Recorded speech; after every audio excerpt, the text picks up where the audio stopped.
I, a 42-year-old female, have a son, Leo, who is my entire world. His high school graduation was supposed to be one of the proudest days of my life. We had a small party at our house afterward. Just family. My husband, Mark, was grilling burgers. Leo was showing off his diploma to his grandparents. My sister Chloe was there, of course. She was, as always, the center of attention. I was used to it. I had spent 42 years getting used to it. But that day, something was different. My father stood up to make a toast. He raised his glass of iced tea. Everyone went quiet. He smiled, his eyes crinkling at the corners. It was the same smile he always saved for my sister. He looked right past me, right past my son, the graduate, and landed his gaze on Chloe. To Leo, he began, and for a second, my heart felt a little lighter. A fine young man. He gets his brains from his mother's side, that's for sure. A few people chuckled politely. Mark squeezed my hand under the table. My father then turned his body fully toward my sister. But as I look around at my family, my legacy, I have to say something I've always known to be true. He beamed at Chloe, who preened under his attention. Chloe, he said, his voice thick with emotion. She's always been my favorite. The words hung in the air. They were not new words. I had heard them in different ways my whole life. He had said them at her wedding. He had said them when she got a promotion. He had said them on her birthday, every single year. But saying them at my son's graduation felt like a special kind of cruelty.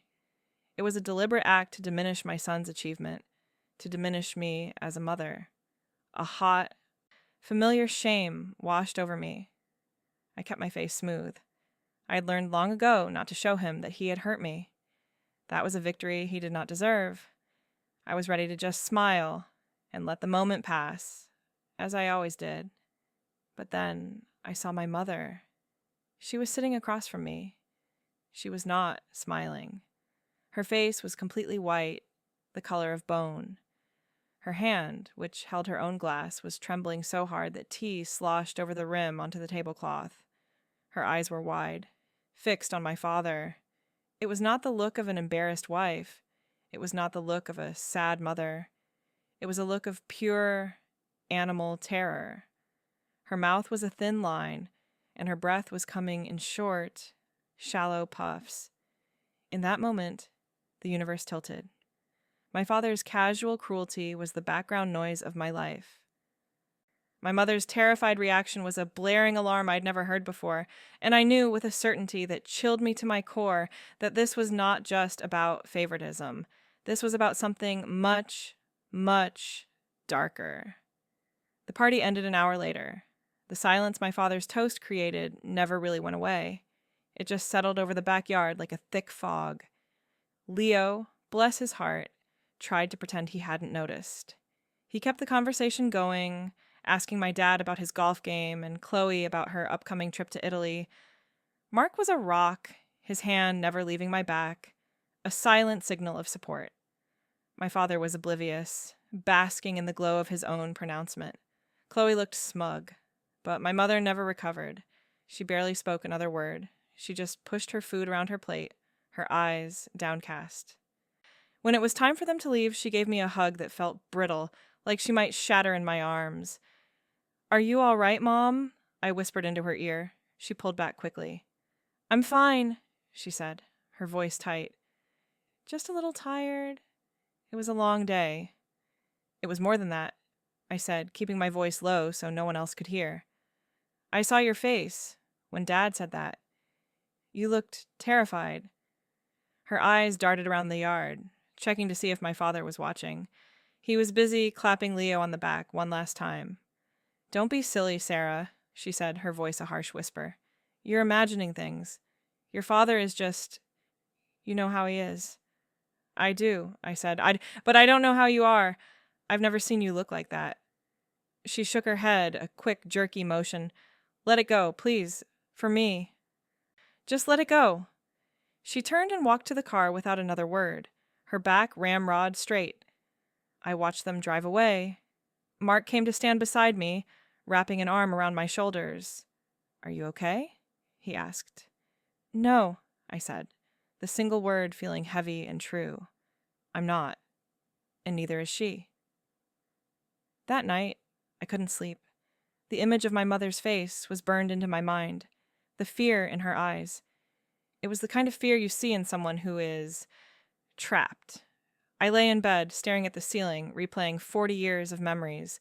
Every birthday party where Chloe got the bigger gift. Every holiday where Chloe's achievements were praised while mine were ignored. Every phone call where my father would ask, "How are you?" and then immediately follow with, "Now, let me tell you what your sister did." I'd always explained it away. Chloe was the baby. She was more outgoing. She was more like him. I was quiet, studious, responsible. I was more like my mother. I'd built a whole narrative in my head to make the unfairness bearable. I told myself it was just about personality. I told myself it didn't matter. I had Mark. I had Leo. I had a good life that I had built for myself. But my mother's reaction told me my narrative was a lie. It wasn't just about personality. It was a script. And my father's line, "She's always been my favorite," was the key to the whole play. But what was the play about? I got out of bed and went downstairs. I sat at the kitchen table in the dark. Mark found me there an hour later. He didn't turn on the light. He just pulled up a chair and sat with me. "Talk to me," he said gently. "It's always been there," I said, my voice barely a whisper. "The way he treats us, me and Chloe. It's like we're two different species of daughter, but I always thought, I don't know what I thought it was just him being a jerk." "He is a jerk," Mark said, "a world-class jerk. But it's more than that," I continued, the idea solidifying as I spoke. "Mom's face today. Mark, she was scared. She wasn't just sad for me. She was scared of him, of what he said." "What could she possibly be scared of?" he asked. "I don't know," I admitted, "but I'm going to find out." The next morning, I called my mother. I knew it was a long shot, but I had to try. She answered on the third ring, her voice wary. "Hi, Mom," I said, trying to sound casual. "Sarah." Is everything okay?" she asked.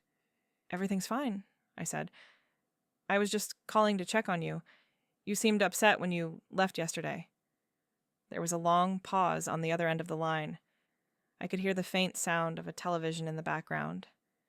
"I told you I was just tired," she said finally, her voice flat. "Mom, we've known each other for 42 years, I said, my patience wearing thin. "I know when you're tired, and I know when you're terrified. Yesterday was terrified." "You have a very active imagination," she snapped. The anger in her voice was a shield. I had seen her use it before when she was cornered. "Do I pushed. "What was it then? Why did Dad saying his favorite line for the 1,000th time suddenly make you look like the world was ending?" "Stop it, Sarah," she said, her voice rising.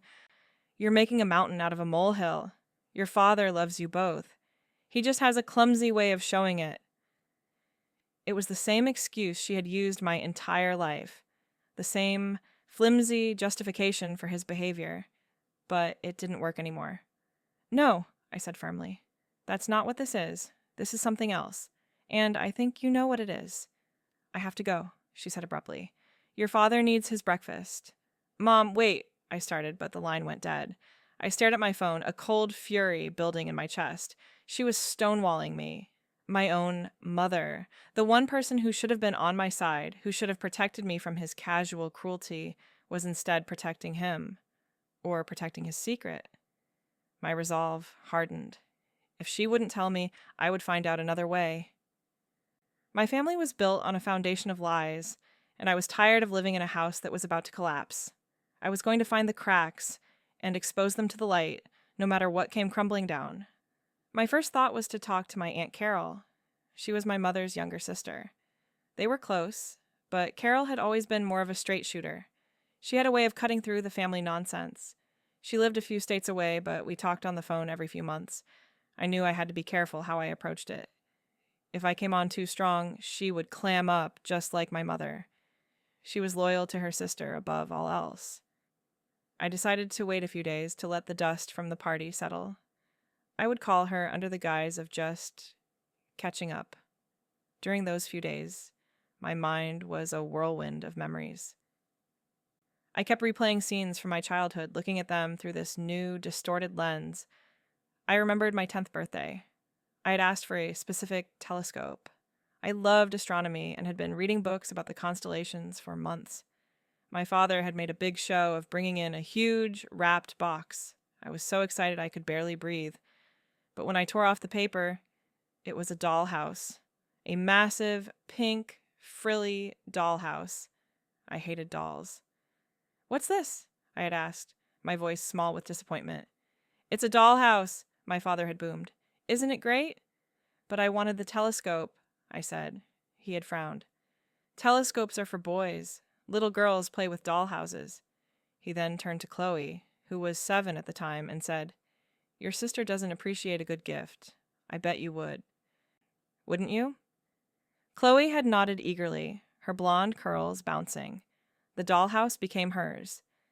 2 weeks later, for no reason at all, my father bought Chloe a pony. A real, live pony. We didn't even have a place to keep it. He paid for it to be stabled at a farm 10 miles away. Chloe rode it twice, and then lost interest. But for years, my father would talk about the pony he bought for his special girl. Another memory surfaced. My high school graduation.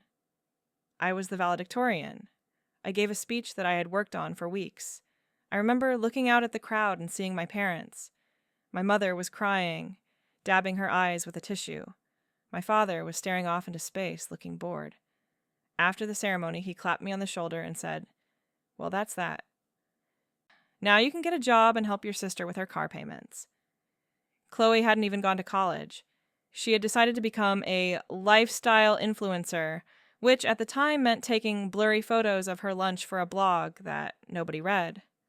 But my father had co-signed a loan for a brand new convertible for her.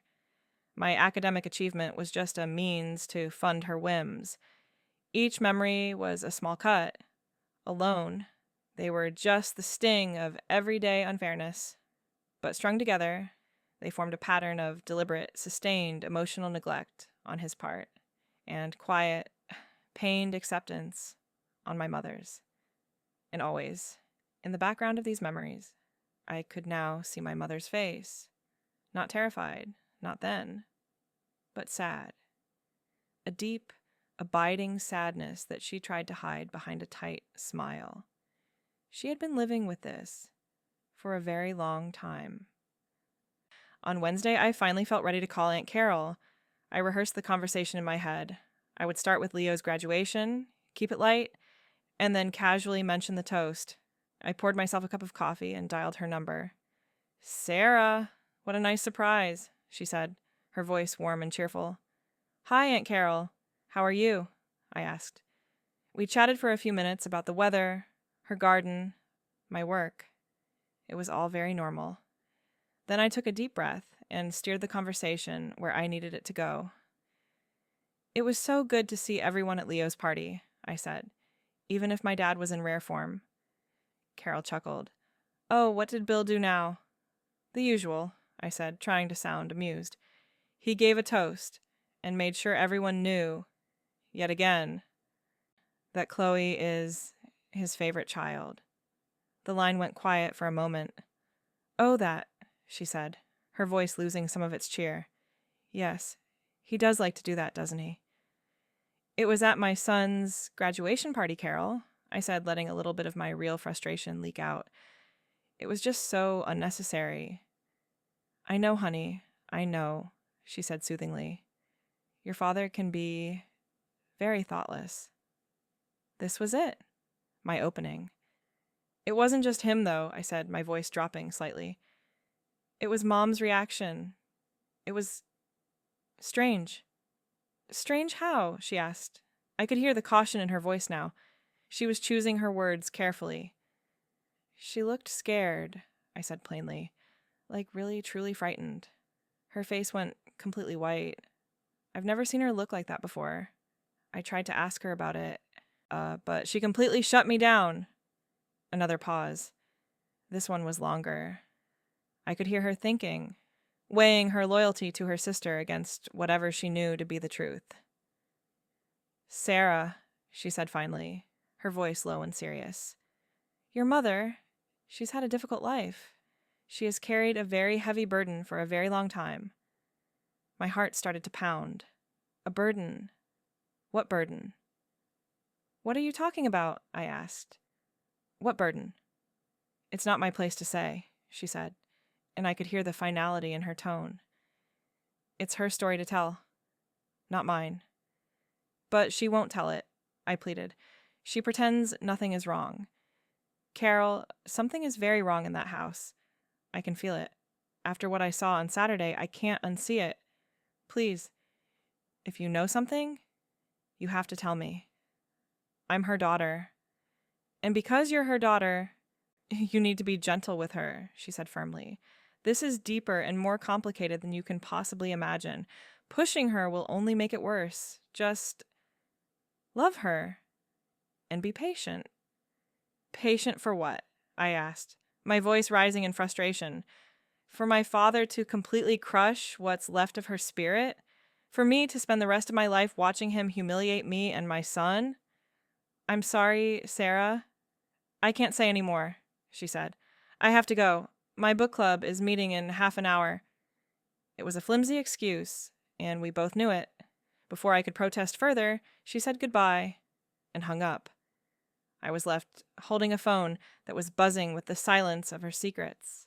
A heavy burden, deeper and more complicated than I could imagine. It wasn't the answer I wanted, but it was confirmation.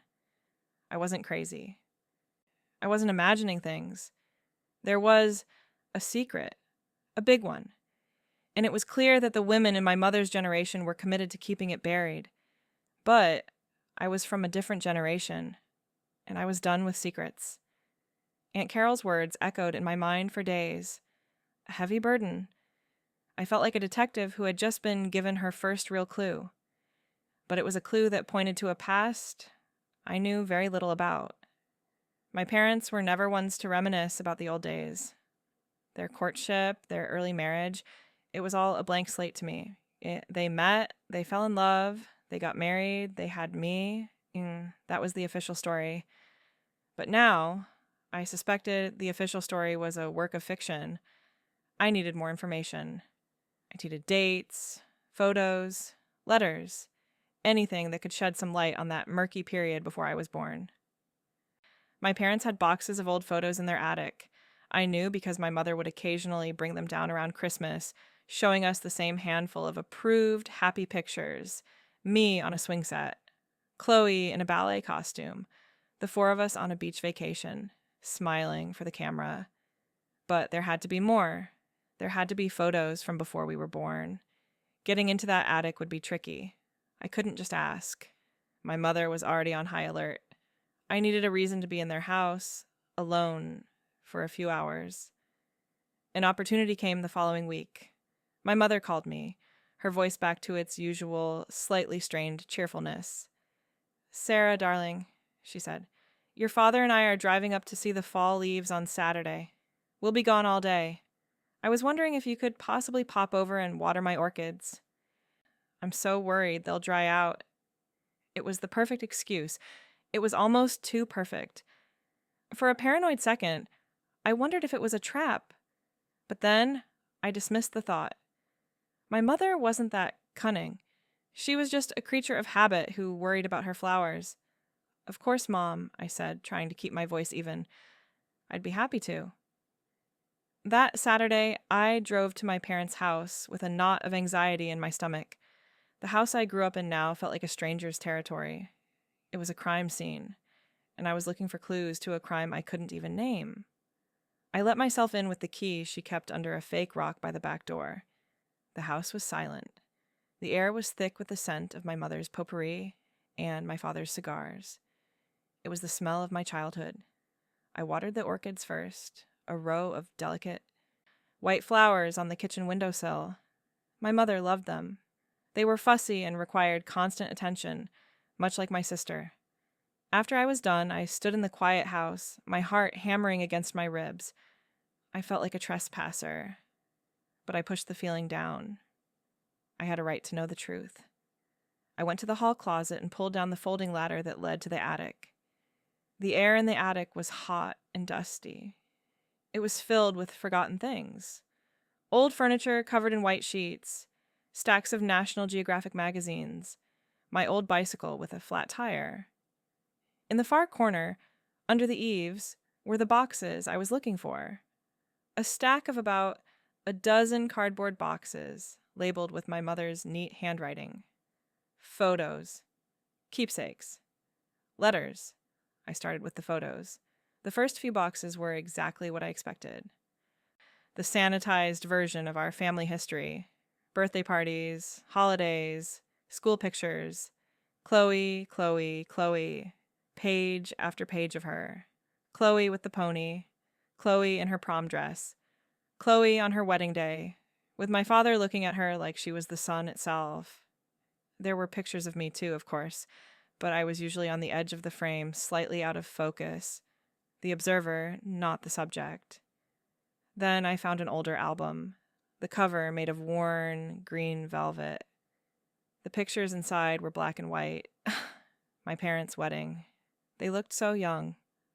My mother was beautiful, her smile radiant and genuine.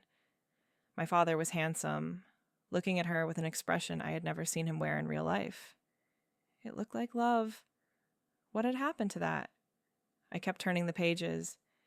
Pictures of them in their first apartment, a tiny, cramped place, but they looked happy. Then, the timeline started to get confusing. I found a photo of my mother, pregnant. She was standing in front of a Christmas tree. On the back, in her handwriting, it said, Christmas, 1979. That had to be me. I was born in the spring of 1980. She looked happy in the photo. Tired, but happy. I kept digging. I found another box, this one labeled Chloe's Baby Book. I opened it. The first page had her birth announcement. Chloe Ann Miller, born October 12th, 1983. I did the math. I was 3.5 when she was born. I looked for photos of my mother when she was pregnant with Chloe. I couldn't find any. Not a single one. It was strange. My mother was meticulous about documenting things. There were dozens of photos of her pregnancy with me. With Chloe, there was nothing. It was as if she had just appeared one day. I pushed the photo boxes aside and pulled out the one marked letters. It was full of bundles of envelopes, tied together with faded ribbon. Most of them were from my grandmother, but at the bottom of the box, I found a different bundle. The letters were in my mother's handwriting. They were addressed to Aunt Carol. I looked at the postmarks. They were from 1982 and 1983, the year before Chloe was born and the year of her birth. My hands were shaking as I untied the ribbon. These were the letters Carol must have sent back to my mother at some point. Why would she have kept them? I pulled out the first letter. The date was September 1982. Dearest Carol, it began, I don't know who else to turn to. I've made a terrible mistake, a foolish, stupid mistake, and I don't know what to do. Bill is away on that long business trip, and I was so lonely. You know how he gets when he's focused on work. It's like I don't even exist. My breath caught in my throat. I kept reading. The letter was vague, but the meaning was clear. She had been lonely. She had met someone. It was a brief, regrettable fling, but it had consequences. The next letter was from a month later. Carol, I'm late. I've never been late before. I'm so scared. Bill will be home in 2 weeks. What am I going to do? He will never forgive me. He talks about his reputation, his good name. This would destroy him. It would destroy us. I can't lose my home. I can't lose Sarah. The letters continued in this vein for months, a rising tide of panic and despair. She confirmed she was pregnant. She wrote about her morning sickness, her terror, her shame. She wrote about my father coming home and her attempts to hide her condition from him for as long as possible. The final letter in the bundle was from the summer of 1983, a few months before Chloe was born. He knows, it said. The handwriting was jagged, almost illegible. He found the doctor's bill. I have never seen such a look on a man's face. It was not anger. It was something colder. He didn't yell. He just looked at me and he said, "We will have this baby, and it will be my child, and you will spend the rest of your life making this up to me." Carol, I'm so scared of him. He is not the man I married. He is a stranger. He told me that from this day forward, our life would be a performance, and I would have to play my part perfectly, or he would take Sarah, and I would never see her again. He said this child, this mistake, would be a constant reminder of my failure, and he would make sure of it. I dropped the letter as if it had burned my hand. I felt sick. My throat was tight, and I couldn't breathe. It all clicked into place. The favoritism, the cruelty, the performance. It wasn't just my father being a jerk. It was a calculated, lifelong campaign of psychological torture against my mother. Chloe was not his favorite. She was his weapon. Every time he praised her, every time he showered her with gifts and affection, he was twisting the knife in my mother's side. He was reminding her of her mistake, and I was the collateral damage. The real daughter he could afford to ignore to make his adoration of Chloe seem all the more profound. My entire life, my entire family was a lie.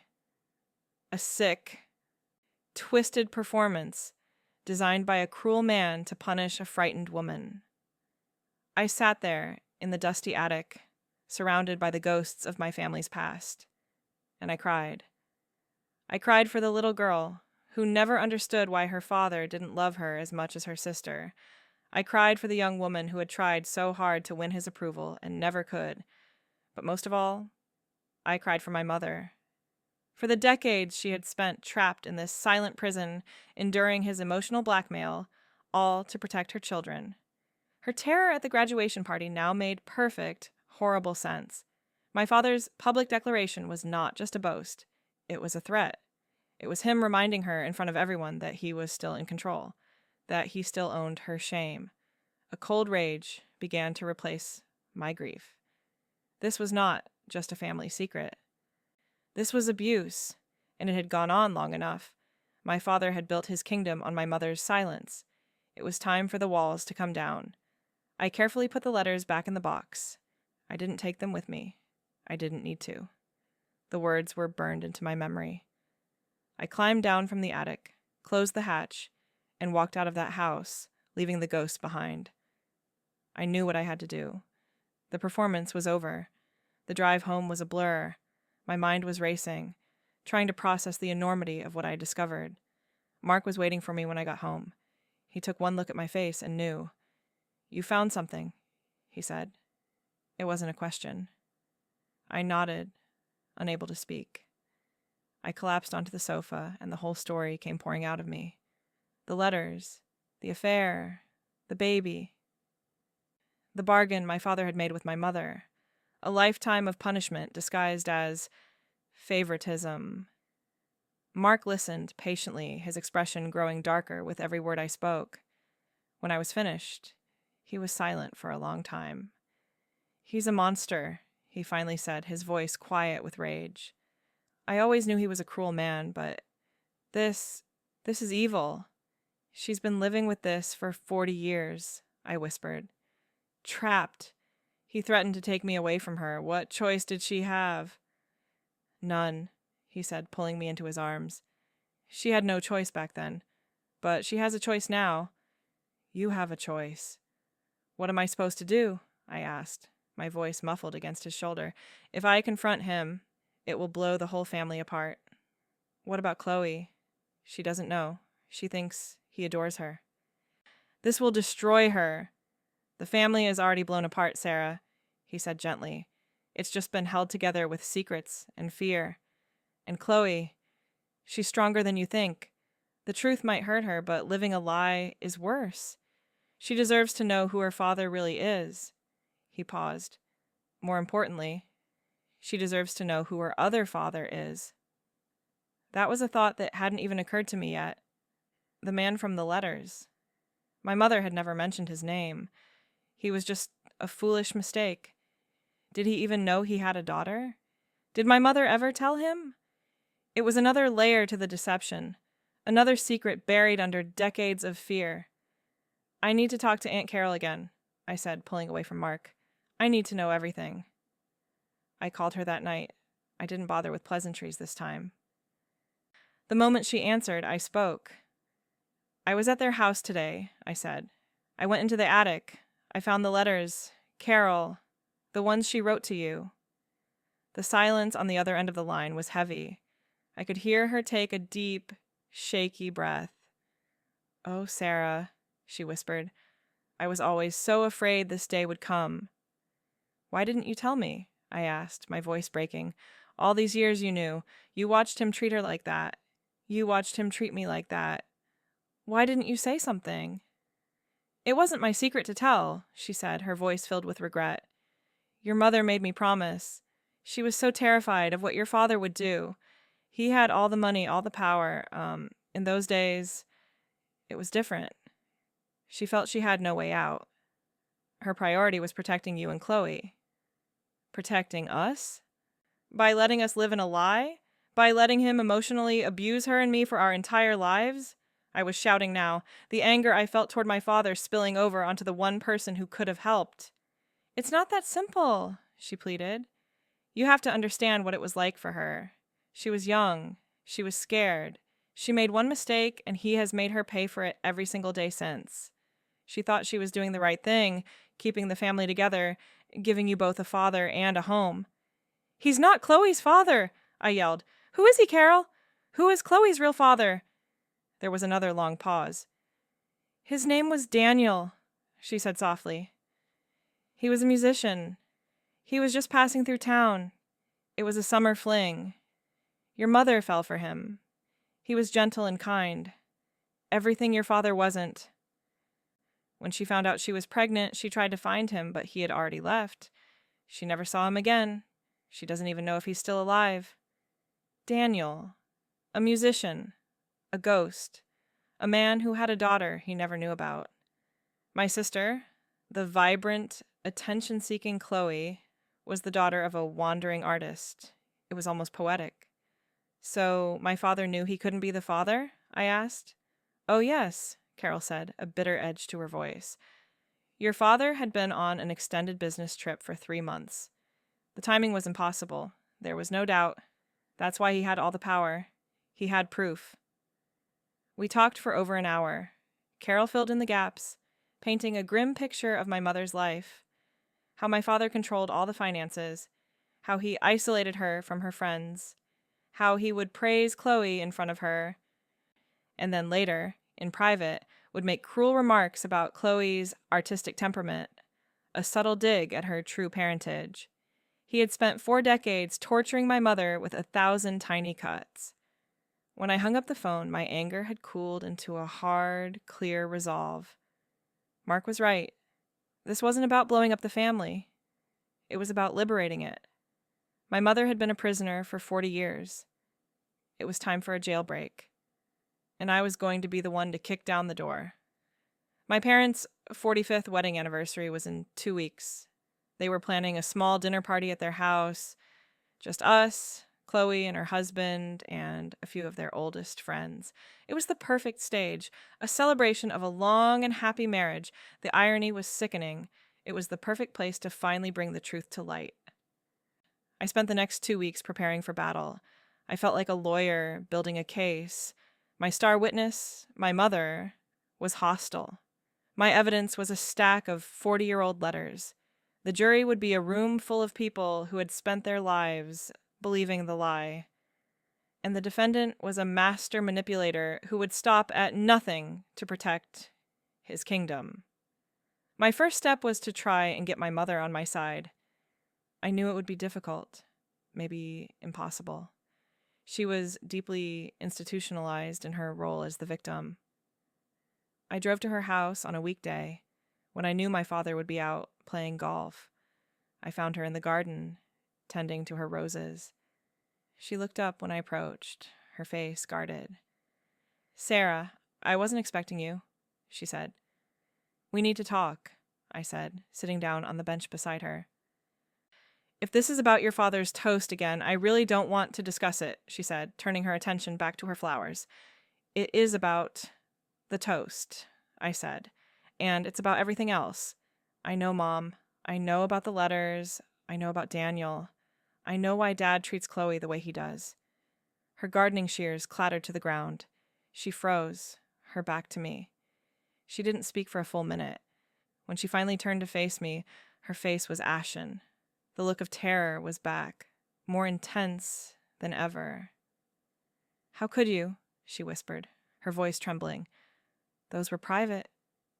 You had no right. I have every right, I said, my voice firm but gentle. I have the right to know why my own father has treated me like a second-class citizen my whole life.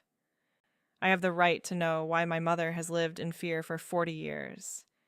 You don't have to live like this anymore. We don't have to live like this. You don't understand, she said, shaking her head, tears welling in her eyes. He'll be furious. I don't know what he'll do. He'll ruin everything. What is there to ruin? I asked, my voice rising with passion. This house? This life that's built on a foundation of your pain?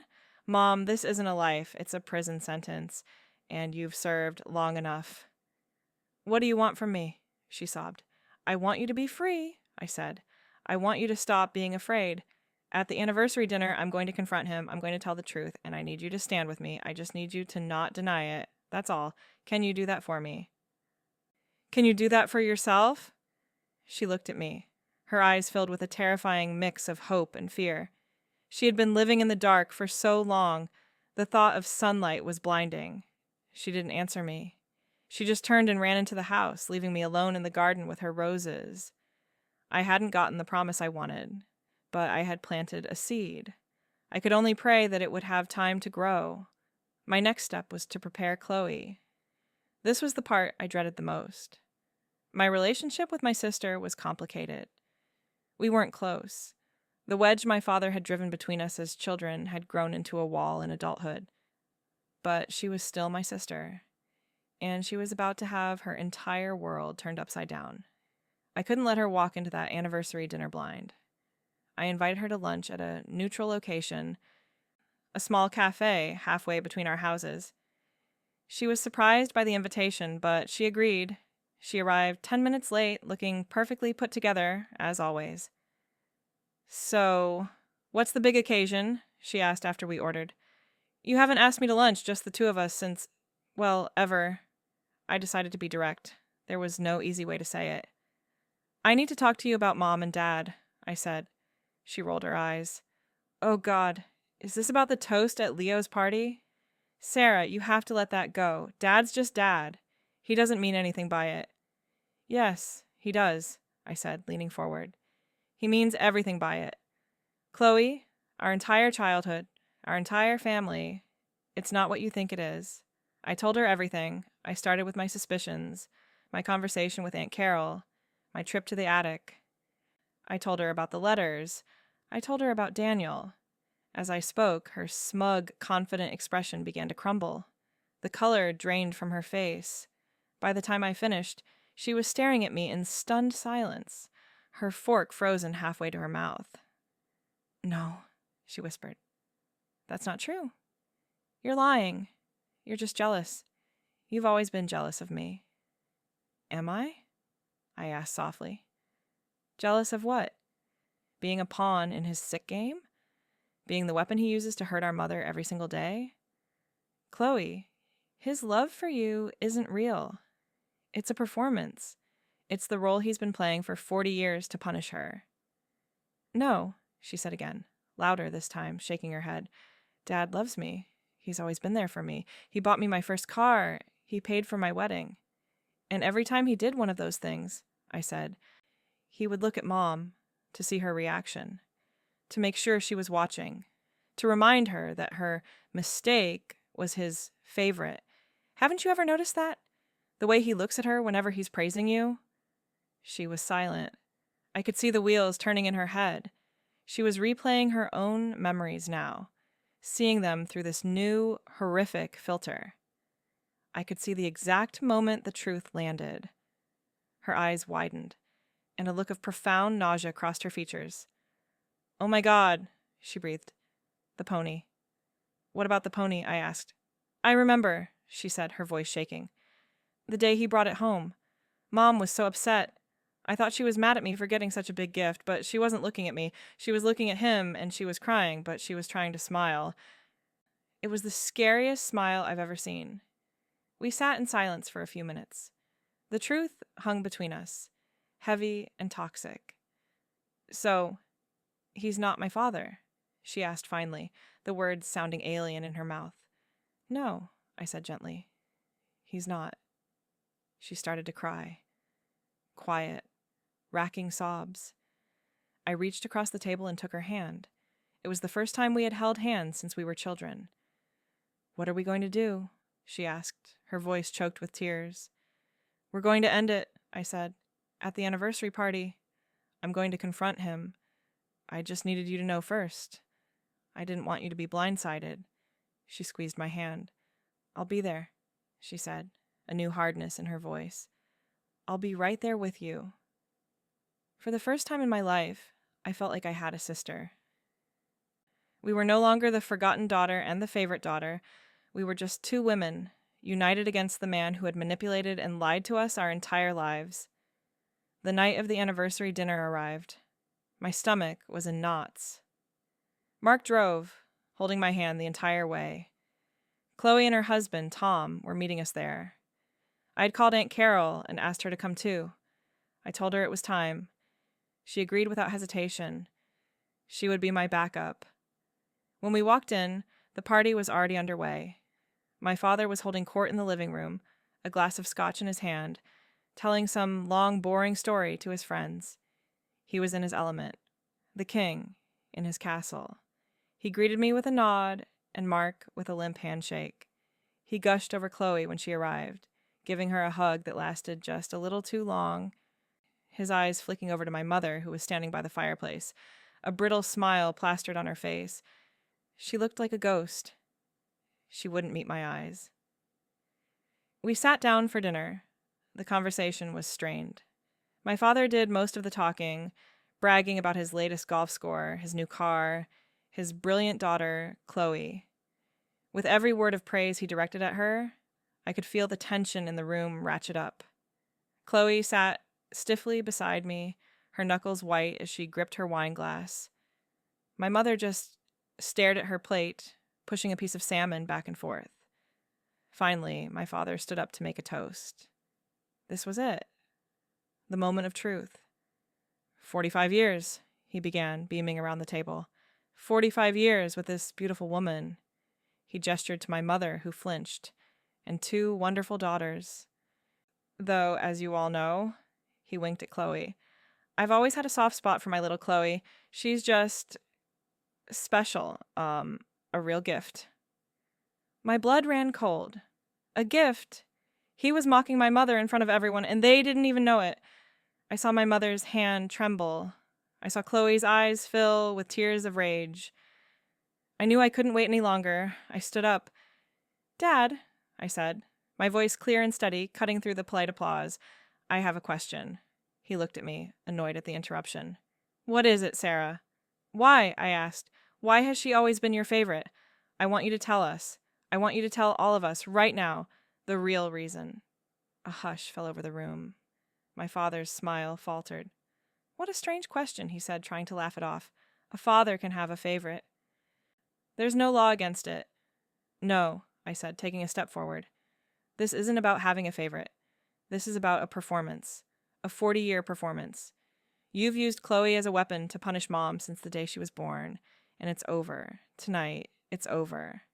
"Sarah, you're hysterical," he snarled, his face turning red. "Sit down. You're embarrassing yourself." "Am I?" I turned to my sister. "Chloe, do you feel like Dad's favorite?" Chloe stood up, her eyes blazing. "No!" she said, her voice shaking with fury. "I feel like a prop. I feel like the star of a show I never auditioned for." My father was sputtering now, looking from me to Chloe, his control slipping. "What is the meaning of this? Have you both gone insane?" I looked directly at him, my voice dropping to a deadly quiet. "The show is over, Dad." We know the truth. We know why you've always called her your special gift. It's because she was a gift from another man. We know that Chloe isn't yours." The silence in the room was absolute. You could have heard a pin drop. The guests were staring, their mouths agape. My father's face went from red to a pasty, mottled white. He looked like he had been struck by lightning. He opened his mouth to speak, to deny it, to call me a liar. But before he could utter a sound, another voice cut through the silence. It was my mother. She had risen from her chair. She was no longer pale. Her cheeks were flushed, and her eyes, for the first time in my memory, were clear and defiant. "It's true," she said, her voice small but unwavering. "It's all true." That was it. The kill shot. The two words that brought his entire kingdom crashing down around him. He stared at her, his expression one of pure, unadulterated shock. He had never, in 40 years, expected her to defy him. His power had always been absolute. In an instant, it was gone. He was no longer the powerful patriarch, the king of his castle.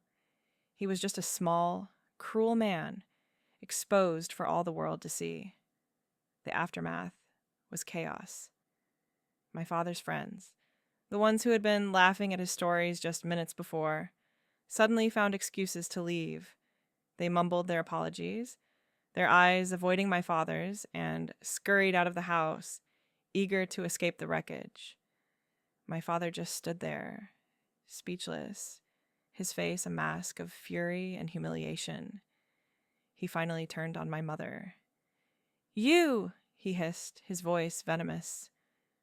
"After everything I did for you, I gave you a good life. I protected you from your own shame, and this is how you repay me."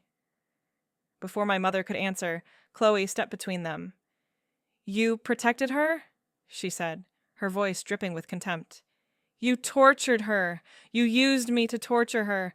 You're not a protector. You're a monster." He looked at Chloe, the girl he had spent a lifetime pretending to adore.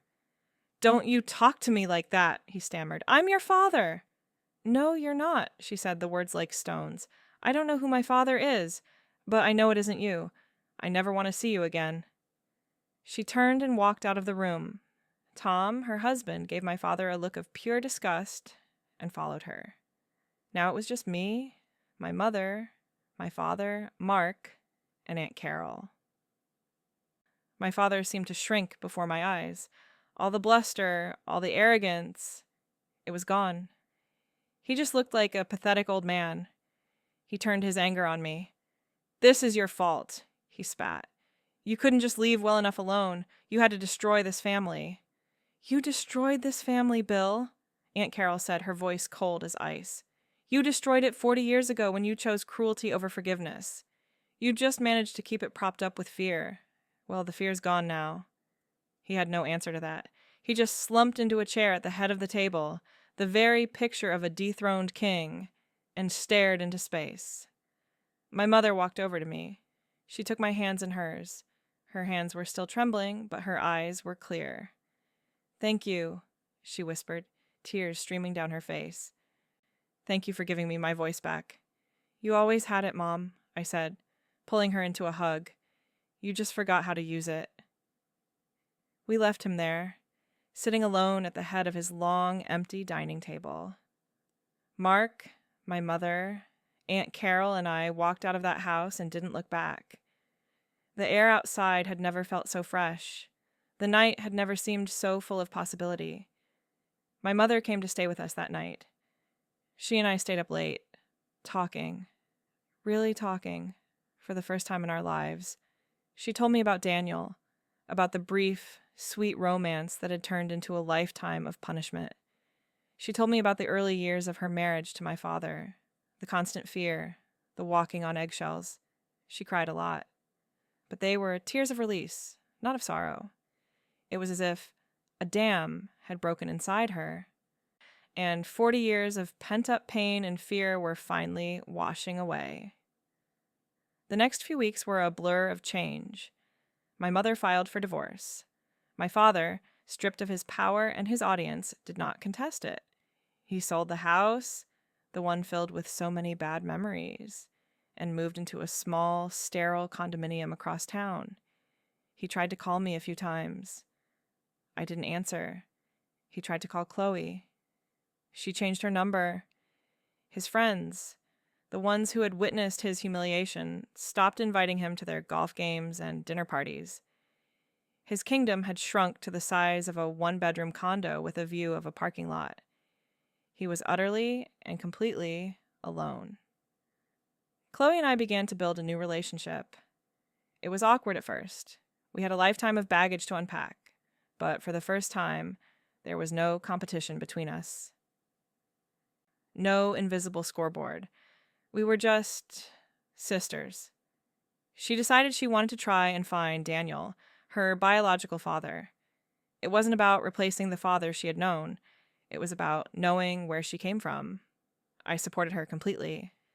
We hired a private investigator. It was a long shot, but it was a thread of hope she could hold on to. My relationship with my mother blossomed. It was like getting to know a new person, a person who was funny and strong and resilient, a person who had been buried for decades under the weight of a cruel man's secret. She started taking painting classes. She started traveling with Aunt Carol. She started to laugh again.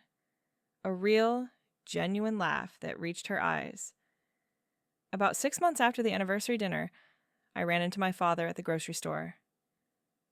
It was the first time I had seen him since that night. He looked smaller, older. His clothes were rumpled. He saw me in the produce aisle, and for a moment his face lit up with a flicker of hope. "Sarah," he said, his voice raspy. I just looked at him. I felt nothing. No anger, no pity. Just a vast, empty space where a daughter's love used to be. "I miss you," he said. "I miss my girls." "You never had 2 girls," I said, my voice flat and even. "You had 1 daughter and 1 prisoner. And now, you have no one. You did this to yourself. You had 40 years to be a real father. You chose to be a jailer instead." I turned and pushed my cart away, leaving him standing there by the avocados. I didn't look back. The story doesn't have a perfect fairy tale ending. The scars are still there. My mother still has nightmares sometimes. Chloe is still searching for a part of her identity that was stolen from her, and I am still mourning the father I never had. But we are free. The truth, as painful as it was, set us free. My father spent his entire life trying to make my mother feel small, to punish her for one mistake. But in the end, by exposing his cruelty, we revealed how small he truly was. He is the one who was forgotten. He is the one who will die alone. And my mother, my sister, and I, we are just beginning to live.